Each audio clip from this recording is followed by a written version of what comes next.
I'd like to discuss the carburetor compensators we manufacture at Holtzman Engineering. First of all, why do you need a carburetor compensator? The reason you need one is the fact that carburetors are only tuned for one relative air density. And if that changes, the air density changes with temperature and atmospheric pressure or altitude. So if one of those two changes or both, then you need to change your jetting. And these compensators change your jetting for you without having to get inside the carburetor. The first compensator we developed was the TEMPA FLOW. This is TEMPA FLOW.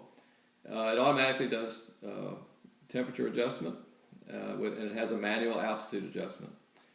This product would be used by someone who just trail rides in the Midwest or East Coast, or a person that maybe once or twice a year goes to the Black Hills from, say, Minnesota, and they ride at 6,000 feet. You can also use the TEMPA FLOW for that application.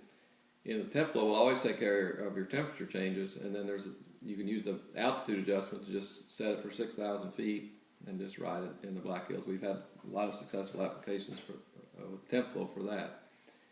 The ATACC was developed a few years after the TEMPA FLOW, and it's similar to the TEMPA FLOW, and this is the body of the TEMPA FLOW, and it's actually very similar to the body of the ATACC is very similar to the body of the TEMPA FLOW.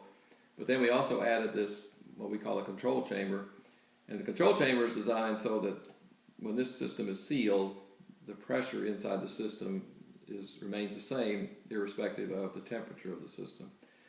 So that's what allows us to work properly. And one nice thing about this control chamber setup is the fact that you can set the ATACC for any base altitude you want. You can set it for sea level, you can set it for 6,000 feet, 4,000 feet, 10,000 feet, anything you want to set it for, because it's set for wherever you put this tube on and seal the system.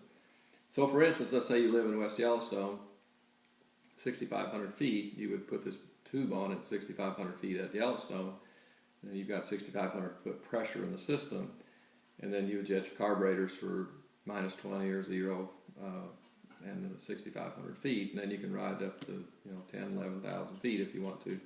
So the ATACC is mainly used for somebody who has more than 1,000 or 2,000 feet of change while they're riding. So basically it's a setup for mountains. TEMPA FLOW more for flatlanders or people who maybe just go to, say, the Black Hills and they ride at 6,000 feet all the time. Okay, well, how do they work? Well, this is a TEMPA FLOW that I've put tubes on just to kind of illustrate how they work.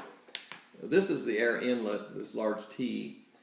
This is the air outlet. Okay, this fitting, this little aluminum fitting, we supply this. It goes in the carburetor, one of your carburetors, and what it's doing is sensing the vacuum in one of the venturis.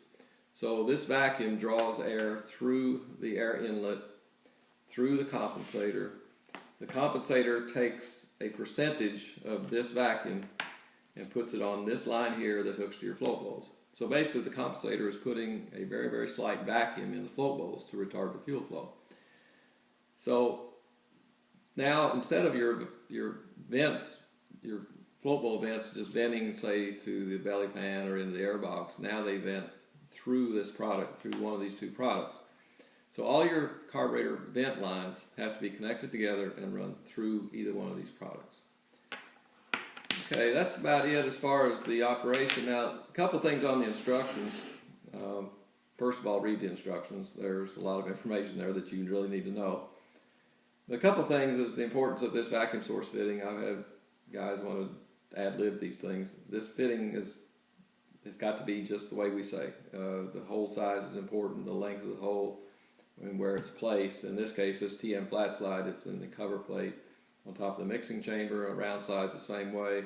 On other carburetors, it's installed in the side. So follow our instructions. I had one guy call in, his TEMPA FLOW wasn't working right, and come to find out he had cut his impulse line to his fuel pump.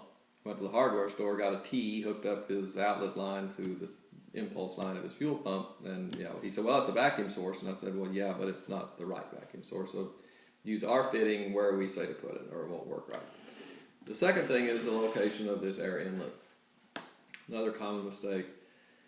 Don't go on the web, and there's a lot of stuff out there that just isn't right. Follow our instructions. But basically, like for instance, if you have a Polaris snowmobile, 95% of the Polarises, they take the Polaris takes the vent lines and run them into the, put on hose barbs on the air box below the shelf.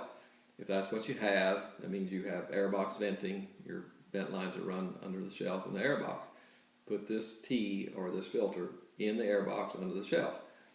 Conversely, if you have an Articat, that 95% of Articats are vented outside the air box, just tubes running down, hanging in the belly pan. If you have that, this T or this filter, same thing, it just goes in the belly pan, outside the air box. Do not take an Articat that has outside air box venting and stick this T or this filter inside the air box, because it'll go lean on you by 4 to 6 jet sizes and you can have all kinds of problems. Okay, that's about it. The instructions are on our website, pricing is on our website, email address. If you need any of this information, and the website is www.holtzmaneng.com. Thank you for your time.